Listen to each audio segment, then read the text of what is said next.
விஜயின் பிரச்சார பேருந்தை பறிமுதல் செய்ய உத்தரவானது பிறப்பிக்கப்பட்டிருக்கிறது.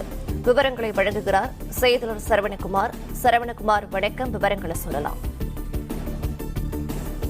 கரூர் துயர சம்பவம் தொடர்பாக உயர்நீதிமன்றம், சென்னை உயர்நீதிமன்றத்துல நேற்றைய தினம் வந்த வழக்குல நீதிபதி பல்வேறு கேள்விகளை எழுப்பியிருந்தார். இந்த சம்பவம் கரூரில் நடந்த சம்பவத்துல 41 பேர் உயிரிழந்த தொடர்பாக அந்த கட்சியை சேர்ந்தவர்கள், அந்த கட்சியை சேர்ந்த நிர்வாகிகள் உடனடியாக அங்கிருந்து சென்று விட்டார்கள்.